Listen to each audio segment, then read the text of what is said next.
Welcome all, this is Prachi Singh from Delhi and I am here to tell you that this channel is helping many students to clear their concepts and be successful in their life.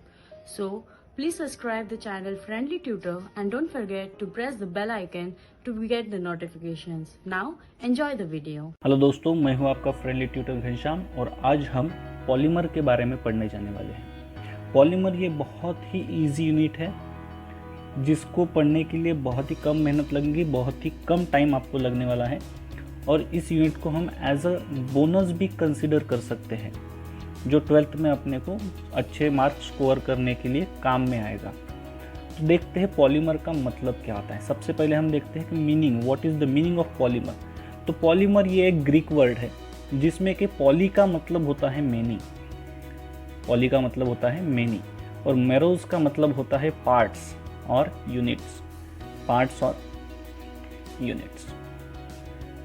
ठीक है, अब ये सब मिला के many parts मतलब होता है पॉलीमर्स, मेनी यूनिट्स मतलब होता है पॉलीमर, यानी छोटे छोटे टुकड़ों को मिलाकर जो बनाया जाता है उसको हम बोलते हैं पॉलीमर। इसका एक आध हमको अगर जनरल एग्जांपल लेना है तो हम बोल सकते हैं, जैसे हम हमारे गले में एक मोतियों की माला वगैरह पहनते हैं तो एक ही एक यूनिट रिपीट होता है तो उसको हम पॉलीमर कंसिडर कर सकते हैं। ठीक है, तो चलिए देखते हैं उसमें कि पॉलीमर का मीनिंग क्या होता है। ठीक है, तो पॉलीमर को अगर हम डिफाइन करना चाहें उसको तो हम बोल सकते हैं repeating unit of monomer, monomer यानी सिंगल यूनिट और पॉलीमर यानी मेनी यूनिट्स। ठीक है, और उसको हम डिफाइन कैसे कर सकते हैं, तो पॉलीमर को कैसे डिफाइन करेंगे। Polymers are a giant molecules having high molecular weight and composed of smaller repeating units called as monomer. यानी कि पॉलीमर एक ऐसा यूनिट है जो कि एक मैक्रो मॉलिक्यूल है और जो बना हुआ है छोटे छोटे मॉलिक्यूल्स को ज्वाइन करके, जिसको हम बोलते हैं मोनोमर। अब पॉलीमर तो समझ गया कि वो एक बहुत ही बड़ा मॉलिक्यूल है जिसका हाई मॉलिक्यूलर वेट रहता है, बट मोनोमर मतलब क्या होता है। तो मोनोमर का मतलब क्या होता है कि सिंगल यूनिट ऑफ पॉलीमर।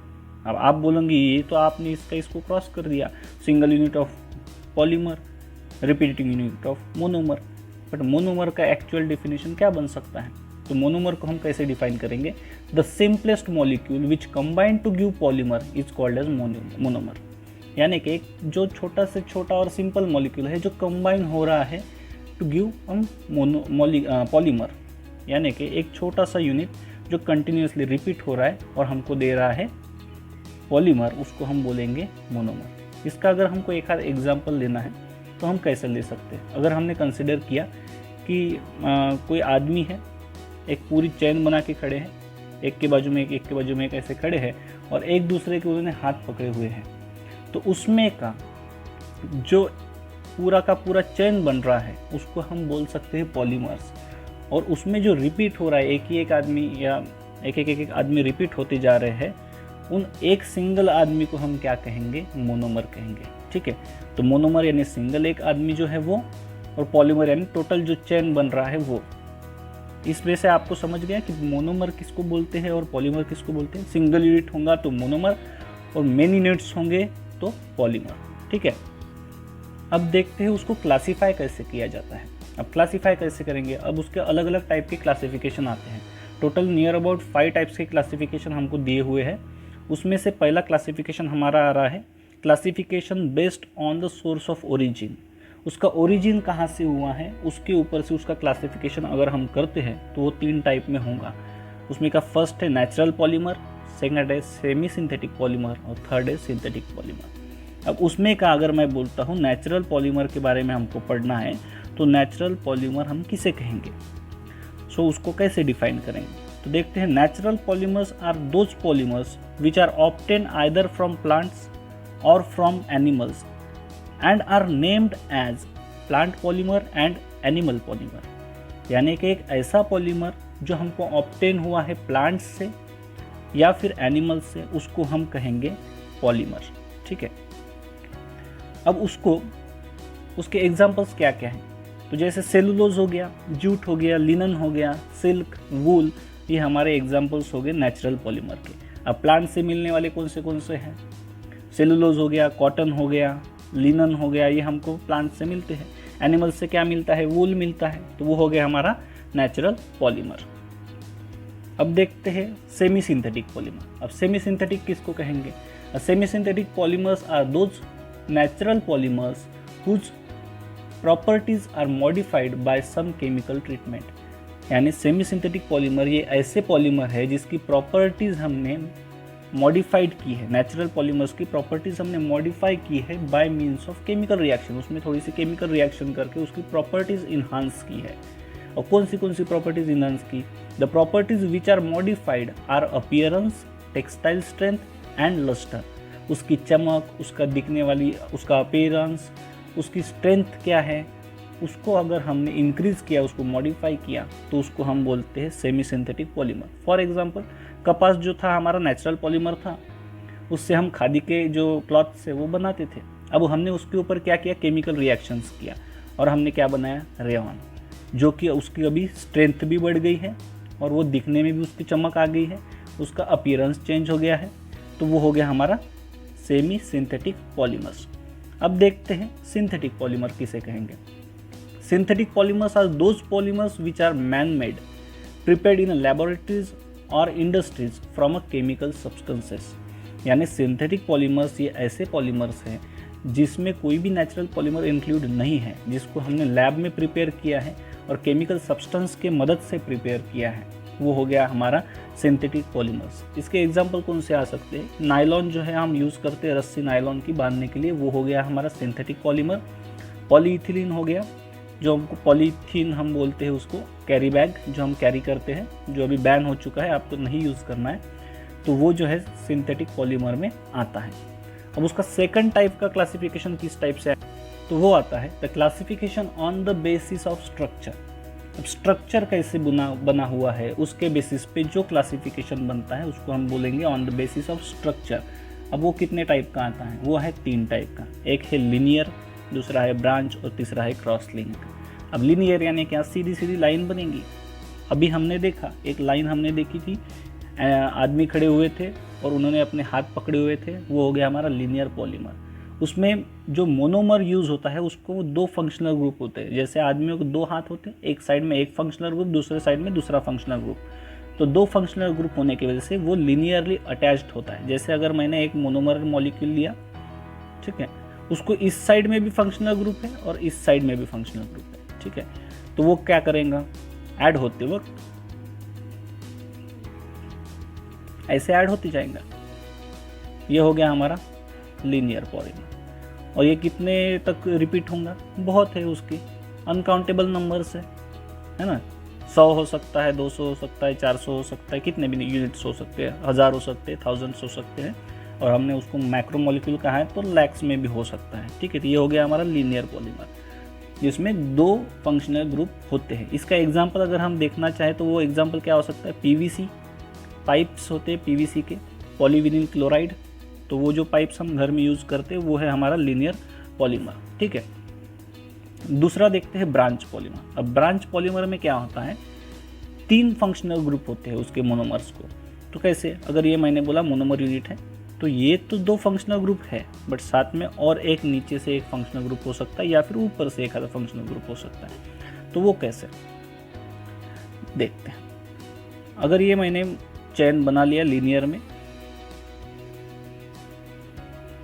ठीक है, और ये जो यूनिट है वो अगर ऐसा है तो इधर भी तो एडिशन होगा। तो ये क्या हो गया? ये तो सीधा लाइन था, भाई यहाँ पे बीच में ब्रांच तैयार हो गया, तो इसको हम बोलेंगे ब्रांच पॉलीमर, ठीक है। इसको हम बोलेंगे ब्रांच पॉलीमर जिसमें कि 3 फंक्शनल ग्रुप होते हैं। अब थर्ड है क्रॉस लिंक पॉलीमर, या फिर उसको हम नेटवर्क पॉलीमर भी कहते हैं। तो उसमें क्या रहेगा? उसमें का जो मोनोमर है उसमें पॉलीफंक्शनल ग्रुप रहेंगे, 1 या 2 नहीं रहेंगे, उसमें पॉलीफंक्शनल ग्रुप रहेंगे, मेनी फंक्शनल ग्रुप। सपोज अगर मैं बोलता हूँ ये एक मोनोमर है, इसके 4 फंक्शनल ग्रुप है, इसको अगर मेरे को अटैच करना है तो कैसे करेंगे? ये हो गया मेरा एक चेन, ठीक है। यहाँ का अगर मैं मॉलिक्यूल लेता हूँ तो इसको है मेरे 4 फंक्शनल ग्रुप अटैच्ड है, तो ये ऊपर में भी तो ब्रांचिंग करेगा, नीचे में भी ब्रांचिंग करेगा। अब नीचे में जो ब्रांच कर रहा है उसके भी तो 4 फंक्शनल ग्रुप है, एक तो अटैच्ड है, दूसरा इसके साथ ब्रांच बनाएगा, तीसरा इधर ब्रांच बनाएगा, चौथा फिर से नीचे एक ब्रांच बना सकता है। वैसा ही यहाँ पे भी हो सकता है, समझ रहे हो। तो ये हो गया हमारा क्या, क्रॉस लिंक पॉलीमर, और इसी को हम बोलते हैं नेटवर्क पॉलीमर, क्योंकि एक नेटवर्क की तरह ये बनाता है। इसका एग्जाम्पल क्या है, बैकलाइट इसका एग्जाम्पल हो सकता है, इसका लो डेंसिटी पॉलीमर हो सकता है, ये उसके एग्जाम्पल्स हो सकते हैं। अब हम देखने वाले हैं classification on the basis of modes. अब उसके मोड्स के ऊपर उसके कितने टाइप्स के क्लासिफिकेशन बनते हैं वो हम देखेंगे। बट उसके पहले मैं आपको एक बात याद दिला दूं कि अगर आपने इस चैनल को सब्सक्राइब नहीं किया है तो कृपया इस चैनल को सब्सक्राइब कर दें, ताकि जिन लोगों को इसकी ज़रूरत है उन तक ये वीडियो पहुंच सके। साथ ही बेल आइकॉन को प्रेस करना ना भूलें, ताकि जब भी इस चैनल पर कोई वीडियो आए सबसे पहले आपको पता चले। ठीक है, तो देखते हैं classification on the basis of modes. उसमें का पहला है हमारा एडिशन पॉलीमराइजेशन। अब एडिशन पॉलीमराइजेशन में एडिशन होगा, ये तो हमको समझ ही गया है ना। On the basis of modes है तो एडिशन का मोड होगा, एडिशन होते हुए वो पॉलीमराइज होगा। अब कैसे होगा, सबसे पहले हमको क्या करना पड़ेगा, फॉर्मेशन ऑफ फ्री रेडिकल। ये फ्री रेडिकल पॉलीमराइजेशन जैसा काम करेगा। इसमें क्या बनाना पड़ेगा, हमको सबसे पहले फ्री रेडिकल बनाना पड़ेगा।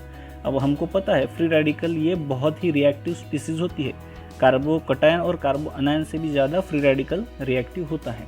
तो कैसे फॉर्मेशन करेंगे, तो उसके लिए अगर मैं लेता हूँ परऑक्साइड, कोई भी परऑक्साइड ले सकते हैं। यहाँ पे हम बेंजील परऑक्साइड लेते हैं, C6H5, C double bond O, C double bond O, C6H5। ठीक है, अब इसको हम क्या करेंगे, हीट करेंगे। अब हीट करने के बाद क्या होगा, यहाँ का जो बॉन्ड है जो कि बना हुआ है शेयरिंग ऑफ इलेक्ट्रॉन से, यहाँ पे एक एक इलेक्ट्रॉन है, इसका एक इलेक्ट्रॉन है, इसका एक इलेक्ट्रॉन है, ये शेयरिंग की वजह से बना हुआ है, ये बॉन्ड ब्रेक हो जाएगा। और ब्रेक होने के बाद अपना ये वाला जो एक इलेक्ट्रॉन है ये ले लेगा और इसका इलेक्ट्रॉन ये रख लेगा। तो हमारे पास 2 यूनिट्स आएंगे, और वो 2 यूनिट्स कैसे रहेंगे, C6H5 COO डॉट। ये डॉट क्या है, ये डॉट ही है हमारा रेडिकल रिप्रेजेंटेशन, जिससे हम रिप्रेजेंट कर रहे हैं कि ये वाला जो पूरा स्पीसीज है वो रेडिकल है। ठीक है, अब ये वाला एक इसने रख लिया, ये इसने रख लिया, दोनों भी सेम ही है। अगर बीच से मैं डिवाइड करता हूँ तो दोनों साइड सेम है, इसलिए मैंने क्या लिखा, 2 यूनिट्स ऑफ दिस।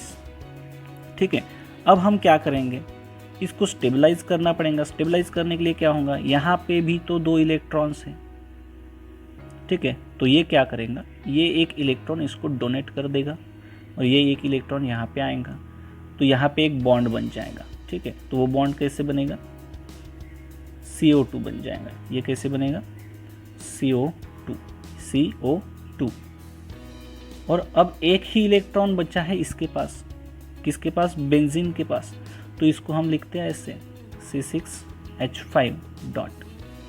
एक इलेक्ट्रॉन तो इसने इसको दे दिया ना, इन दोनों ने मिलकर बॉन्ड बना लिया। अब एक ही इलेक्ट्रॉन बचा है इसके पास, इसको हम बोलेंगे फिनिल रेडिकल। इसको क्या बोलेंगे, फिनिल रेडिकल। रेडिकल ये सबसे ज़्यादा रिएक्टिव स्पीसीज होती है। अब रिएक्टिव होने की वजह से वो क्या करेंगे, इथीन के ऊपर अटैक करेंगे। अब अगर मैंने बोला कि ये मेरा इनिशिएशन स्टेप है, मेरा फर्स्ट स्टेप यानी कि सेकंड स्टेप कहाँ से चालू होगा, चेन इनिशिएशन स्टेप। क्यों, क्योंकि हमने रेडिकल फॉर्मेशन बना लिया। अब ये जो रेडिकल है जो मैं यहाँ पे लिखता हूँ C6H5 डॉट प्लस इथीन लिखूँगा CH2 डबल बॉन्ड CH2, ये है हमारा इथीन मॉलिक्यूल। अब क्या होगा, ये रेडिकल जो है इसके पास जो एक इलेक्ट्रॉन है, रेडिकल का ये जो डॉट है वो क्या रिप्रेजेंट कर रहा है, एक इलेक्ट्रॉन रिप्रेजेंट कर रहा है। अब ये जो एक इलेक्ट्रॉन है वो इसके ऊपर अटैक करेगा।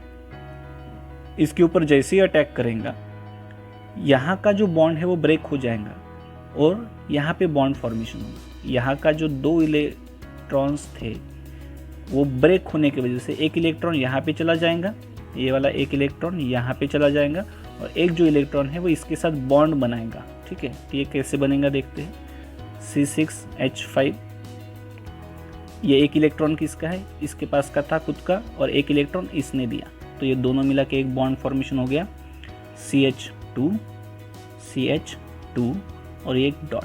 क्यों, क्योंकि यहाँ का जो एक इलेक्ट्रॉन था बॉन्ड ब्रेकिंग के बाद का वो यहाँ पे शिफ्ट हो गया, तो ये अब बन गया चेन हमारी इनिशिएट हो गई। ठीक है, अब देखते हैं आगे क्या होगा, चेन प्रोपोगेशन कैसे होगा। अब ये इनिशिएशन हो गया, अब प्रोपोगेट कैसे होगा। प्रोपोगेट क्या होगा, यही मॉलिक्यूल फिर से आके इसके साथ रिएक्ट होते जाएंगे और चेन को बड़ा करते जाएगा। ठीक है, तो देखते हैं क्या होगा। ये मॉलिक्यूल मैं यहाँ पे लिखता हूँ फिर से, C6H5 CH2 CH2 रेडिकल है हमारा ये, प्लस क्या है हमारा, इथिन मॉलिक्यूल है, CH2 डबल बॉन्ड CH2। अब ये पॉलीमराइज होते रहेगा, प्रोपोगेट होगा। प्रोपोगेट कैसे होगा, C6H5 CH2 CH2 CH2 और CH2, यहाँ पे रेडिकल आएगा।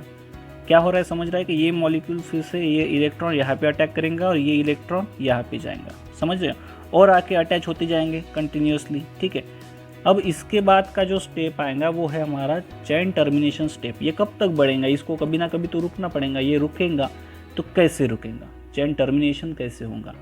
तो टर्मिनेशन हमारे पास उसके 3 टाइप हैं। एक, the supply of इथिन is stop.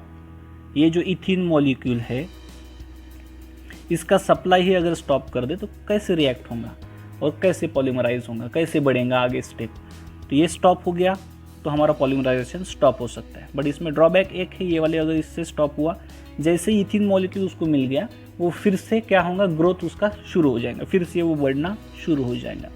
Second है impurity such as oxygen is added. अगर ऑक्सीजन हमने ऐड कर दिया, ऑक्सीजन जैसी इम्प्यूरिटीज अगर हमने ऐड कर ली तो वो यहाँ पे बाइंड कर लेंगे और इस चेन को स्टॉप कर देंगे, अब ये आगे नहीं बढ़ेगा। और थर्ड है टू पॉलीमर्स चेन कपल्ड। और ऐसी ही एक चेन अगर इधर से आती है और दोनों मिल जाती है, इसका एक रेडिकल और उसका एक रेडिकल मिलकर बॉन्ड बनाता है, तो वो हो गया हमारा कपलिंग और उससे भी चेन टर्मिनेशन हो सकता है। वो कैसे हम देखते हैं।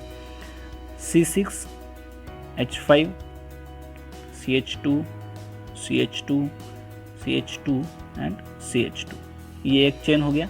इसी चेन को मैं रिपीट लिखता हूँ, और CH2 CH2 यहाँ पे रेडिकल है, CH2 CH2 एंड C6H5 ऐसे लिख लिया। अब ये एक इलेक्ट्रॉन यहाँ पे आएगा और ये एक इलेक्ट्रॉन यहाँ पे आएंगे, तो इन दोनों के बीच में क्या बन जाएगा, बॉन्ड। हो गया स्टॉप। अब रिएक्टिव स्पीसीज ही नहीं रही तो रिएक्शन होने वाला नहीं है, इसीलिए ये रिएक्शन यहाँ पे स्टॉप होता है। तो ये हो गया हमारा एडिशन पॉलीमराइजेशन। तो अब देखते हैं कंडेंसेशन पॉलीमराइजेशन कैसे होगा। कंडेंसेशन पॉलीमराइजेशन कैसे हम डिफाइन करेंगे। The condensation polymers are those polymers which are formed by the condensation of 2 or more than 2 functional monomers with the elimination of simple molecules like H2O, HCl, etc. यानी कि condensation polymer कैसे बनेगा, 2 और मोर functional group होने वाला जब monomer एक साथ आएगा और वो रिएक्ट करेगा तो इलिमिनेशन करेगा एक आध छोटे छोटे जो मॉलिक्यूल्स है उसको, जैसे कि H2O, HCl, और वो फॉर्मेशन ऑफ पॉलीमर करेगा। कैसे, फॉर एग्जाम्पल उसके क्या हो सकते हैं, पॉलिस्टर हो सकता है, टेरेलिन उसके एग्जाम्पल हो सकते हैं। तो देखते हैं कैसे बनता है। अगर मैंने इथिलीन ग्लाइकॉल लिया, इथिलीन ग्लाइकॉल का structure OH CH2 CH2 and OH, ये हो गया हमारा इथिलीन ग्लाइकॉल। लिख देता हूँ मैं यहाँ पे इथिलीन ग्लाइकॉल, और उसके साथ मैंने लिया टेरेप्थेलिक एसिड, उसका भी स्ट्रक्चर लिख देते हैं COOH, बीच में बेंजीन की रिंग, और फिर से COOH। ठीक है, अगर मैंने इसको लिया N टाइम्स और इसको भी लिया N टाइम्स, ठीक है, यह है टेरेप्थेलिक एसिड।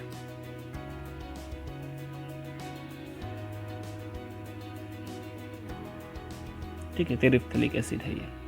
अब ये दोनों जब रिएक्ट होंगे तो क्या होगा, यहाँ पे OH मॉलिक्यूल है और यहाँ पे भी OH मॉलिक्यूल है, तो क्या होगा, ये OH मॉलिक्यूल और यहाँ का H मॉलिक्यूल, ये दोनों एक दूसरे के साथ रिएक्ट होके H2O बना के निकल जाएंगे, ये H2O बना के निकल जाएंगे, और बाकी का जो मॉलिक्यूल बचा हुआ है यहाँ का COO और यहाँ का CH2, ये दोनों मिल जाएंगे और पॉलीमर बनेगा। यही सेम चीज़ रिपीट होंगी, यहाँ पे COOH है और ये OH ग्रुप अगर यहाँ से आता है तो OH और H H2O निकल जाएगा और ये पॉलीमराइज होते रहेगा। ठीक है, तो देखते हैं कैसे होगा। ये क्या बनेगा अभी, OH CH2 CH2। अब ये OH तो चला गया इसके साथ, तो अब क्या बचा O, C double bond O, इसको मैं ऐसे लिखता हूँ, बेंजीन और COOH। तो इसमें से ये वाला जो पोर्शन है ये n टाइम्स बनेगा। ऐसा क्यों? क्योंकि ये वाला तो फिर से रिएक्ट होने वाला है ना, और ये भी OH रिएक्ट होने वाला है, तो ये पॉलीमराइजेशन में ऐसा मॉलिक्यूल बनाएगा। यही ये यूनिट जो है वो रिपीटेड होते रहेगा, पॉली यानी कि मेनी टाइम्स रिपीट होगा। अब अगर हम देखते हैं रिंग ओपनिंग पॉलीमराइजेशन, तो उसमें क्या होता है, उसमें रिंग जो रहती है, एक आध मॉलिक्यूल रिंग के फॉर्म में होता है, वो रिंग ओपन हो जाती है और उसको ब्रेक करने के बाद पॉलीमराइज होती है, तो उसको हम बोलेंगे ring opening polymerisation. For example अगर हम देखते हैं ई कैप्रोलैक्टम का स्ट्रक्चर कैसे आएगा, C double bond O NH CH2 CH2 CH2 CH2 CH2 and C। ये हो गया हमारा ई कैप्रोलैक्टम। ऐसा क्यों? अगर मैं नॉमेनक्लेचर देता हूँ इसको अल्फ़ा बीटा वाला, तो इसके बाजू का फंक्शनल ग्रुप के बाजू का ग्रुप हो गया हमारा अल्फ़ा, ये हो गया हमारा बीटा, गैमा, डेल्टा, और ये हो गया हमारा एप्सिलॉन। तो इसीलिए इसको बोलते हैं ई कैप्रोलैक्टम। ठीक है, अब क्या होगा, इसको अगर मैंने हीट किया 533 डिग्री केल्विन के ऊपर और इनर्ट एटमॉस्फेयर में अगर इसको हीट किया, तो ये वाला जो बॉन्ड है वो क्या हो जाएगा, ब्रेक हो जाएगा, और ब्रेक होने के बाद ये पॉलीमराइज होगा। तो ब्रेक होने के बाद कैसे बनेगा, ये जो है C double bond O CH2 5 times लिख सकता हूँ मैं इसको, 1 2 3 4 5, तो CH2 5 टाइम्स और NH।